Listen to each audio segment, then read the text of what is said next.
Pourquoi est-ce que 9 traders sur 10 perdent de l'argent, même quand leur stratégie fonctionne? Dans cette vidéo, on va parler d'un concept que la plupart des gens ignorent complètement et pourtant, c'est lui qui fait toute la différence entre quelqu'un qui tient dans le temps et quelqu'un qui explose son compte. La plupart des traders regardent leur compte tous les jours sans jamais comprendre ce qu'ils regardent vraiment. Ils voient un chiffre qui monte ou qui descend, et c'est tout. Ils ne savent pas si leur méthode est saine ou si elle est en train de se dégrader lentement sous leurs yeux. Certains changent de stratégie toutes les 2 semaines simplement parce qu'ils interprètent mal une baisse normale comme un échec total. Si tu appliques ce que tu vas apprendre ici, tu commenceras enfin à lire tes performances pour de vrai, pas juste à les subir. Et tu vas comprendre pourquoi 2 traders avec exactement le même résultat final peuvent avoir vécu 2 expériences totalement différentes, l'un sereinement, l'autre au bord de l'épuisement nerveux. Imagine que tu gardes un carnet. Chaque jour, tu notes combien vaut ton compte de trading. Avec le temps, ça dessine une courbe. Cette courbe, elle a un nom, on l'appelle l'equity curve ou en français, la courbe du capital. C'est tout simplement la représentation visuelle de l'évolution de ton argent dans le temps. Beaucoup de traders ne la regardent jamais. Ils regardent chaque trade individuellement, en oubliant que c'est l'ensemble de la courbe qui raconte la vraie histoire de leur méthode. Un trade gagnant isolé ne veut rien dire. 10 trades gagnants isolés non plus, en réalité ce qui compte, c'est la tendance générale de cette courbe sur des semaines et des mois. C'est elle qui te dit si ta méthode construit quelque chose de solide, ou si elle avance par hasard, portée par un coup de chance qui finira par se retourner contre toi. Les gestionnaires de fonds professionnels passent plus de temps à analyser leur equity curve qu'à analyser leur trade un par un, justement parce que c'est elle qui révèle les vrais problèmes de fond. Et attention, à cette courbe ne prend pas en compte que ce que tu as encaissé. Elle inclut aussi tes positions encore ouvertes, tes gains pas encore réalisés, et tes pertes pas encore actées. C'est pour ça qu'elle bouge en permanence, même quand tu ne fais rien.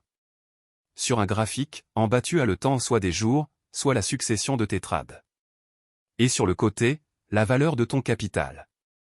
2 traders avec le même résultat final peuvent avoir des courbes complètement différentes, l'un stable, qui progresse petit à petit sans grosse secousse, l'autre en dents de scie, qui multiplie les hauts et les bas violents. Et ça change tout sur le plan psychologique, le premier dort bien la nuit, le second vit avec le stress en permanence, même s'il finit avec le même chiffre au compteur. Et sur la durée, c'est souvent ce stress-là, plus que les pertes elles-mêmes, qui pousse les traders à abandonner une méthode pourtant rentable. Voilà quelque chose d'important à comprendre dès maintenant, personne ne gagne à chaque trade. Personne. Pas même les meilleurs traders du monde, pas même les fonds qui gèrent des milliards. Ton capital va traverser des phases. Des phases où tout roule, où ton compte grossit, où ta courbe monte presque toute seule.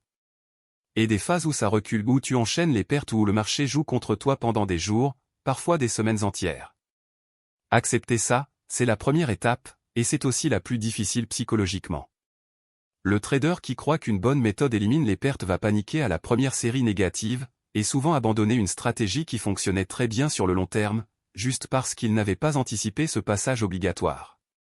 Plus tu acceptes tôt que les phases négatives font partie du jeu, plus vite tu arrêtes de les interpréter comme un signal qu'il faut tout changer.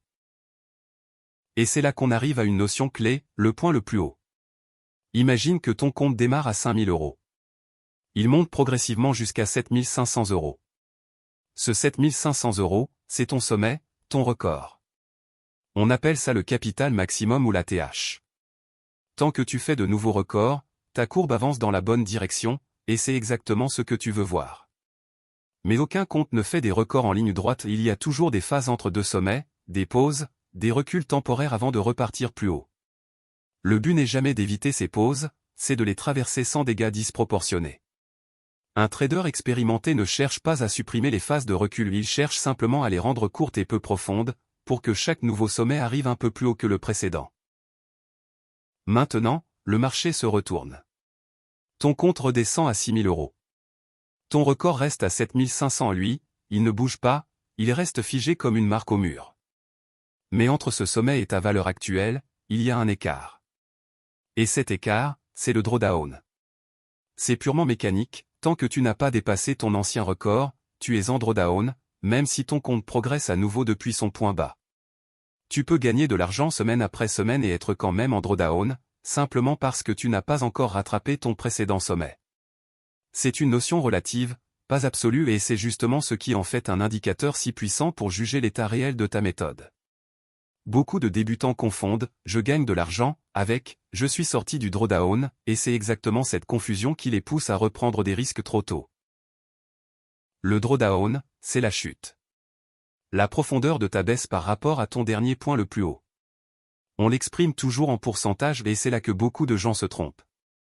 Parce qu'un drawdown en pourcentage, ça ne se récupère pas de la même façon selon la profondeur. Un petit drawdown se rattrape vite, parfois en quelques jours seulement. Un gros drawdown peut prendre des mois, parfois des années, et use mentalement bien avant d'user le compte financièrement. C'est cette durée de récupération qui sépare les traders qui tiennent dans le temps de ceux qui finissent par abandonner ou par prendre des décisions désespérées pour essayer de rattraper le coup trop vite. Certains fonds professionnels acceptent même de fermer temporairement une stratégie qui entre dans un drawdown jugé trop long, simplement pour laisser le temps faire son travail sans pression supplémentaire. Exemple concret, si tu pars de 10 000 € et que tu descends à 8 000 €, tu as perdu 20%. Mais pour revenir à 10 000 € depuis 8 000 €, tu dois gagner 25%, pas 20%. La perte et le retour ne sont pas symétriques. Plus tu descends, plus il te faut d'efforts pour remonter. À moins 30%, il te faut plus 43%. À moins 50%, il faut plus 100% pour revenir à zéro. Et à moins 80%, il te faut 4 cents % de gain juste pour retrouver ton capital de départ. Voilà pourquoi les traders professionnels sont obsédés par le drawdown, pas par peur de perdre, mais parce qu'ils savent que plus la chute est profonde, plus le chemin du retour est long, difficile, et coûteux en temps comme en énergie mentale. C'est pour ça que beaucoup de pros se fixent une limite stricte de drawdown maximum acceptable, souvent autour de 15 à 20%, et stoppent totalement le trading dès que cette limite est atteinte, plutôt que de continuer à espérer un retournement. Il y a un dernier mot à connaître, underwater. Littéralement, sous l'eau. C'est la période où ton capital est passé en dessous de ton capital de départ, pas seulement en dessous de ton record, mais en dessous du point zéro, de ta mise initiale. Si tu avais commencé avec 5 000 € et que tu en as maintenant 4 200 €, tu es underwater. Tu peux rester underwater pendant des semaines, parfois des mois, même en gagnant de l'argent depuis ton point le plus bas parce que tu n'as pas encore retrouvé ta mise initiale.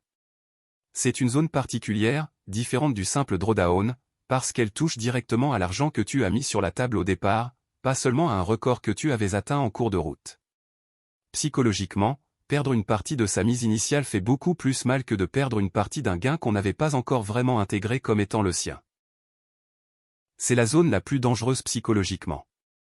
Parce que là, tu n'es plus en train de consolider des gains, tu es en train de te battre pour retrouver ta mise de départ. Et c'est souvent dans ces moments-là que les mauvaises décisions arrivent, on force, on prend trop de risques, et on aggrave la situation. Le réflexe le plus dangereux en zone underwater, c'est d'augmenter la taille des positions pour rattraper plus vite, c'est exactement l'inverse de ce qu'il faut faire. Plus tu es underwater, plus tu devrais réduire ton risque, pas l'augmenter, parce qu'une nouvelle série de pertes à ce moment-là peut transformer une situation difficile en situation irrécupérable. La bonne approche, contre-intuitive mais validée par tous les traders expérimentés, c'est de réduire la taille de tes positions de moitié dès que tu entres en zone underwater, jusqu'à ce que tu aies retrouvé ton capital de départ. Retiens 3 choses. Premièrement, ton equity curve, c'est ta vérité. Pas ce que tu ressens, pas ce que tu espères, ce que tes trades produisent réellement dans le temps. Deuxièmement, le drawdown est inévitable.